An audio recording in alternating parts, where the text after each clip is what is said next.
Hello, my name is Christopher Cornwall, ID number 216400. This video presentation is for Unit 5, Criminal Courts and Professional Ethics. Professor for this course is Dr. Lisa Cordova. I am an equal opportunity advisor for the Army, and the purpose of this presentation is to address some moral issues that have been widely reported against members of law enforcement section of the Provost Marshal Office and to make some suggestions about possible solutions to these issues. But first, I think it is appropriate to give a brief overview on the differentiation between moral, legal, and ethical issues and an explanation of how the ideas of an early philosopher is relevant to this topic. I will also give an analysis of the practices, attitudes, and behavior present in this division and how this may have affected the issue at hand.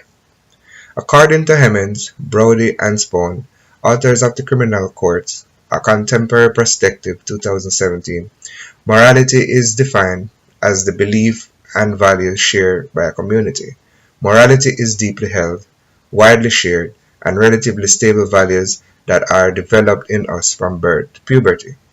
Moral issues occur when there is a difference in belief and not a matter of preference. For example, whether it is right to speak the truth in a particular circumstance or whether to obey the law in a particular circumstance. Ethics is the study of values and the justification for right actions. It serves as a guide for individuals to make decisions when there is a moral question of whether an action is right or wrong. The difference between morality and ethics is distinguishing the difference between good and bad or right or wrong. Law refers to government-established duties that are vital in maintaining social orders within community. Legal issues are questions that arise from the outcome of court's interpretation of the law. The difference between ethical issues and legal issues is that the ethical is based on human rights and wrong, whereas the legal is based on written laws. Moral and law differ because the law demands an absolute subjection to its rules and commands. Dr. Arturo Perez, a respected profound professional from the adjunct faculty at Houston Community College, pointed out that all three elements together conflict each other. He pointed out that if you are ethical, you can abide by the law. If you are moral, you can be ethical. Also, if you are moral, you can abide by the law, but you can never be all three. Army Regulation 600-100 requires all service members to make right decisions and to make right actions according to moral principles of Army ethics. People in the community expect Army police officers to provide exemplary leadership to reflect the Army's ethics and is consistent with our national values. Being moral is to make good choices between wrong or right or good and bad. This applies to both individuals and organizations. Our families, friends, and others watch every move military and civilian law enforcement officers make, both on and off duties. They are scrutinized more than other members of society. Any bad action of even just one member is a reflection of the entire department. Military law enforcement cannot expect people to respect them unless they act morally and take responsibility for their actions. Theft, misuse of public funds, speeding, and other unethical behaviors are just some of the actions observed by the public. Some moral issues that are being reported against the department include unnecessary arrest, use of aggressive force, and unwarranted traffic stops. However, the main issue that I want to address is the abuse of power that encapsulate all three complaints previously mentioned. It is reported almost every day that members of this unit are using their rank and position to intimidate other service members, especially those enlisted with lower ranks, and abuse of power when dealing with their family members. There are no reports of such behaviors about upper ranking enlisted or general officers. According to reports from soldiers and family members to the Provost Marshal, members of the Enforcement Division talk to lower enlisted soldiers and civilians in demeaning ways, ask for unrelated documents when making routine traffic stops, and ticketing for moving violations that did not occur or even if they did would be for maximum penalty.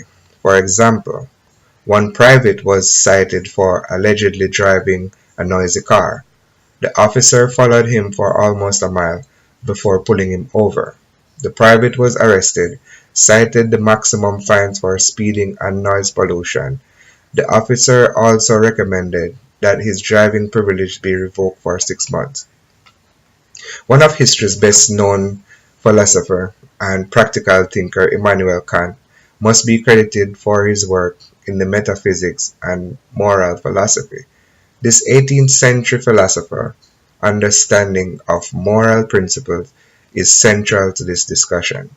Kant believed that if a person could not act otherwise, then his or her act can have no moral worth. He also believed that every human being is endowed with a conscience that makes him or her aware that the moral laws have authority over them. The same belief must be adopted by members of this unit and understand that their moral duty is determined independently of empirical considerations. Kant's groundbreaking work in moral philosophy is fundamental to the principles of the military police division because it commands, and it is categorical because it does so unconditionally. I believe that the command climate conditions in the unit contribute directly to the behavior of its members. The practices of competing to see who will write the most traffic tickets or who makes the most arrests for a month are condoned by supervisors, and there is no checks and balances on how regulations are followed. Fraternization amongst each other also contributes to lack of respect for seniors, peers, and subordinates alike. In the example mentioned earlier, the officer's decision to take action was based on whether or not the stop was illegal or whether or not taking such action would be a moral act. When officers take action to decide, they must done with openness, accountability, and never for personal reasons. Law enforcement officers are morally obligated to rise above legal compliance and address actions necessary to improve their relationship and effectiveness with the community. Without the support of the community, the police cannot function to its true capacity. Therefore, it is imperative that officers openly address what they believe to be their moral obligations and interact with the community to achieve a common goal. The department must promote moral and ethical behaviors in several ways. First, they must remember and live by the oath of office, especially the promise for conducting oneself soberly, honestly, and honorably to avoid offensive behavior and obey superior officers within the department. Second, it must be allotted time for mandatory training in which moral ideals such as integrity, honesty, compassion, and empathy can be learned. Third, establish relationship with the community by being transparent, hold town hall meetings and workshops to promote good moral and commit to ways to improve trust. Members of this unit must understand that immoral behaviors are punishable by articles under the Uniform Code of Military Justice. Members should further note conducts that are necessarily deemed illegally but amount to some form of immorality are also subject to punishment covered by Article 92, failure to obey orders and regulations. Majority of officers are doing the right thing, but the few who are bad apples need retraining. Law enforcement officers on this insulation are essential to our protection and safety. As the great philosopher Kant said, quote, "Man is a reasonable moral agent to whom rewards are due when he makes right moral choices, and to whom punishment is due when make wrong ones." End quote. In closing, being moral is to make good choices between wrong and right, or good or bad. We expect our law enforcement personnel to always exercise moral choices and professional discretion when deciding whether or not to take action. Officers must be educated and well trained in order to make sound and professional judgment. Thank you very much for your time and have a wonderful day.